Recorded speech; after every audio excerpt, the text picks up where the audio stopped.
Assalamualaikum warahmatullahi wabarakatuh. Jumpa lagi bareng saya di Nia Silver Channel. Kali ini saya akan membahas PTK, penelitian tindakan kelas. Oke, langsung saja. Pengertian atau konsep PTK atau yang sering kita kenal dengan Classroom Action Research ya. Itu apa sih? Jadi PTK itu adalah praktik dunia nyata yang ditunjukkan untuk meningkatkan situasi praktis. Tujuannya untuk meningkatkan situasi pembelajaran yang menjadi tanggung jawabnya. Tanggung jawabnya ini maksudnya tanggung jawab guru. Yang namanya PTK berarti dilakukan oleh guru di kelas atau sekolah tempat dia mengajar dengan penekanan pada penyempurnaan atau peningkatan proses dan praksis pembelajaran. Jadi penelitian tindakan kelas itu dilakukan oleh penelitinya yaitu guru dan dilaksanakan di kelas dia mengajar karena guru sendiri yang tahu permasalahan apa yang terjadi dalam kelas tersebut ya. Ini guru ini merencanakan perubahan yang dilakukan bersama siswa dan juga para observer lainnya jika ada. Terus sambil melakukan observasi dan proses belajar sesuai dengan jadwal belajar seperti biasanya. Jadi di PTK ini misalkan guru melihat di situ ada permasalahan di kelas, misalkan di dalam kelas ini siswanya nilainya banyak yang tidak tuntas. Nah, ini guru meneliti, melakukan tindakan ya. Misalkan dengan menggunakan metode tertentu untuk diterapkan di kelas tersebut. Nanti diteliti apakah metode tersebut berhasil atau tidak. Oke. Paham ya sampai di sini? Oke, lanjut. Prinsip dasar PTK atau ciri-ciri PTK, ciri-ciri penelitian tindakan kelas. Yang pertama ada partisipasi dari peneliti. Maksudnya ada keterlibatan ya. Ada keterlibatan peneliti secara langsung di situ. Yang kedua ada tindakan. Ya, ada tindakan, ada tindak lanjut dalam penelitian tersebut ya, dan juga ada tujuan. Tujuannya apa? Tujuan yang diharapkan dari PTK tersebut apa? Misalkan PTK tadi ya karena nilainya kurang, ini tujuannya biar nilainya bagus, nilainya berhasil, nilainya maksimal. Ini ciri-ciri PTK, ada partisipasi dari peneliti, ada tindakan dan juga ada tujuan. Oke, next. Agar kita mengetahui lebih lanjut tentang PTK dan penelitian biasa, kita harus tahu perbedaannya. Kalau penelitian yang biasa, ini butuh keahlian dalam bidang prosedur atau prosesnya, dan juga ada statistikanya. Tapi kalau PTK ini tidak membutuhkan keterampilan khusus, dan prosedur penelitian dan statistika ini tidak perlu. Terus tujuannya, kalau yang formal ini menghasilkan pengetahuan yang dapat digeneralisasikan. Kalau PTK ini menghasilkan pengetahuan yang dapat diterapkan langsung. Misalkan di PTK ini menggunakan metode diskusi, misalnya ternyata berhasil, langsung diterapkan. Masalah riset ya, masalah riset diidentifikasi riset sebelumnya. Masalah riset tidak terkait dengan masalah pekerjaan. Kalau ini biasanya penelitinya tidak terjun langsung, tidak bekerja pada bidang itu. Tapi kalau PTK ini adalah bersifat on the job karena pekerjaannya sendiri sebagai guru, dia juga sekaligus meneliti gitu ya. Oke, studi pustaka dilakukan secara cermat, literaturnya primer ya. Studi pustaka dilakukan untuk memperoleh pemahaman yang tinggi terhadap masalah. Kalau ini studi pustakanya lebih lengkap. Kalau PTK sumber-sumbernya cukup sekunder saja untuk memperoleh gambaran umum terhadap masalah yang diteliti. Kalau PTK mungkin kajian teorinya mungkin lebih simple ya. Oke, lanjut. Teknik pengambilan sampel ya. Kalau di formal, pengambil sampelnya harus cermat, harus mendapatkan sampel yang benar-benar representatif. Kalau PTK tidak dibutuhkan statis pengambilan sampel, semua siswa jadikan subjek dalam penelitian. Di situ misalkan kita mau meneliti di kelas 8 ya, semua siswa di kelas 8 dijadikan sampel. Terus desain riset dirancang secara cermat untuk mengontrol statis variabel luar yang bisa mengacau. Misalnya ada kelompok statis dan kelompok perlakuan. Sedangkan di PTK riset dirancang secara agak longgar, sebab peneliti sendiri terlibat langsung ya, gurunya langsung ini yang jadi peneliti. Oke, untuk prosedur pengukurannya kalau formal ini harus valid dan reliable. Kalau PTK pengukurannya standar saja. Analis datanya juga ini kalau di formal kompleks, kalau di PTK ini lebih sederhana. Penerapan hasilnya ini untuk menekankan pada riset selanjutnya. Kalau di PTK lebih menekankan penerapan praktis yang langsung diterapkan langsung di kelas itu juga ya. Oke, next. Jadi tujuan utama penelitian tindakan kelas adalah untuk memecahkan permasalahan nyata yang terjadi di kelas dan meningkatkan kegiatan nyata guru dalam kegiatan pengembangan profesinya.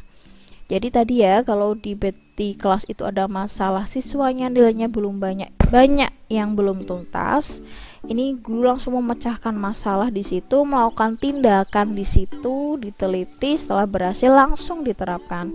Oke, next, langkah-langkah ya. Langkah-langkahnya itu ada 4, yaitu dari perencanaan, pelaksanaan, pengamatan, refleksi. Kalau belum berhasil, dilaksanakan siklus kedua gitu ya. Jadi lebih lengkapnya seperti ini. Langkah-langkah PTK itu, langkah-langkah penyusunan proposal PTK yang pertama itu planning itu perencanaan, acting itu adalah tindakan, observing itu adalah observasi, reflecting yaitu refleksi ya. Diingat-ingat ada planning, acting, observing, reflecting. Perencanaan, tindakan, observasi, dan refleksi. Mari kita bahas satu-satu. Oke, perencanaan. Dalam perencanaan kita merencanakan proses pembelajaran, yaitu kita membuat RPP dulu. Kita membuat RPP sesuai PTK. Misalkan PTK saya metode tutor sebaya, di situ RPP saya masukkan metode tutor sebaya. Selanjutnya dalam perencanaan kita juga menyiapkan waktunya kapan, materinya apa, tujuan pembelajaran dan media pembelajaran yang digunakan itu seperti apa. Terus kita juga harus menyiapkan instrumen penelitian.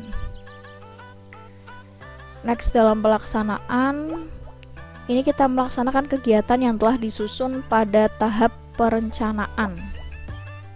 Tadi kan udah ada perencanaan lah, ini pelaksanaan hari-hanya itu kita melaksanakan kegiatan yang telah disusun ya, tadi yang udah direncanakan tadi.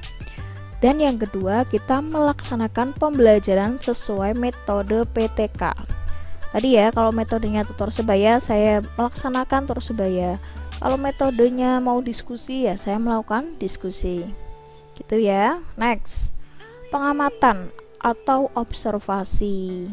Setelah melakukan tindakan, kita amati hasil tindakan tersebut. Metode yang kita gunakan tersebut berhasil atau tidak. Dan juga kita nanti mengisi lembar observasi guru dan siswa. Nanti siswa itu diamati apakah nilainya berhasil ataukah siswa ini kurang semangat dengan menggunakan metode tersebut, atau malah siswa ini antusias. Itu kita isi melalui lembar observasi. Next, yang terakhir yaitu refleksi. Refleksi dan evaluasi. Dievaluasi ya, apakah tindakan peneliti ini berhasil atau tidak. Oh, ternyata setelah menggunakan metode tutor sebaya, anak-anak ini antusias, nilainya bagus gitu ya. Itu namanya refleksi. Jika belum berhasil, maka dilakukan siklus berikutnya atau menggunakan metode yang terbaru. Oke, paham sampai di sini? Kita lanjut. Teknik pengumpulan data dalam PTK, ini ada catatan anekdot. Catatan anekdot itu adalah catatan peristiwa pada hari itu siswa ini melakukan ini gitu ya, itu catatan anekdot. Catatan lapangan ini catatan yang terjadi di lapangan saat penelitian tadi ya, apa aja yang terjadi itu namanya catatan lapangan. Deskripsi perilaku ekologis, ini adalah mencatat hasil observasi dan pemahaman terhadap urutan perilaku yang lengkap. Terus juga analisis dokumen, misalkan ada portofolio siswa atau dokumen-dokumen seperti surat pemberitahuan, ini dapat dijadikan pengumpulan data ya. Terus catatan harian, yaitu riwayat pribadi yang dilakukan secara teratur seputar topik yang diminati atau yang diperhatikan siswa. Ada lagi logs, mempertimbangkan alokasi waktu untuk kegiatan tertentu, pengelompokan kelas dan sebagainya. Oke, terus juga ada kartu cuplikan butir, ada portofolio, ada angket, dan ada wawancara. Biasanya yang sering digunakan wawancara, angket juga sering digunakan. Oke, kita satu-satu ya. Kartu cuplikan butir itu ada sebuah kartu. Di situ ada topik pendahuluan pelajaran, ada disiplin, ada kualitas pekerjaan siswa, ada kontak individual dengan siswa gitu ya. Kalau portofolio, saya yakin guru sudah punya ya portofolio siswa ini, berkaitan dengan clipping ya atau surat kabar. Terus angket itu adalah pertanyaan yang tertulis yang memerlukan jawaban tertulis. Jadi nanti peneliti kita membuat angket, sebuah pertanyaan, nanti siswa menjawab. Oke, wawancara ini ada pembicaraan peneliti dengan narasumber ya, yaitu siswa, anak siswa yang diteliti.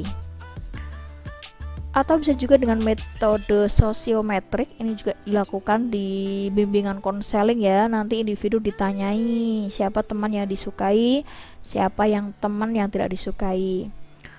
Terus juga ada jadwal dan daftar tilik atau checklist interaksi, yaitu perilaku guru, perilaku siswa ya. Ini ada jadwalnya, ada di daftar tilik interaksi. Bisa juga dengan rekaman pita ya, berupa rapat diskusi, seminar, lokakarya. Dan yang terakhir juga berupa rekaman video. Ini yang paling gampang ini ya. PTK itu direkam kegiatannya. Oke. Terus yang selanjutnya ada foto dan slide ya. Foto-foto ketika penelitian itu juga bisa dijadikan pengumpulan data. Dan yang terakhir, penampilan subjek penelitian pada kegiatan penilaian.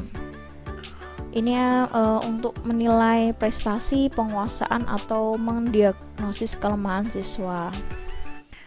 Oke, yang terakhir kita harus tahu teknik pengolahan data dan analisis data.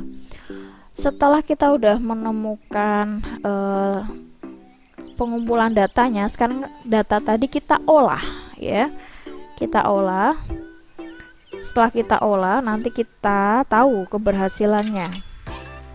Misalnya kita menetapkan nilai rata-rata minimal 55 atau 70 ya, tergantung KKM yang ditetapkan oleh guru. Di samping itu KKM juga dapat dijadikan kriteria keberhasilan. Misalkan KKM-nya 75 pada skala 11 dan ketuntakan klasikal 85% dan seterusnya.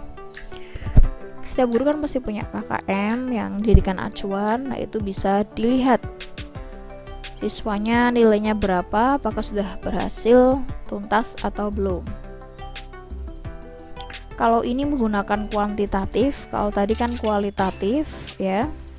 Ini kuantitatif, ini ada intervalnya 85 sampai 100 berarti siswa tadi sangat baik, 7 sampai 84 baik, ada cukup, ada kurang, ada sangat kurang. Kita menggunakan konversi nilai skala 5 ini, 1, 2, 3, 4, 5.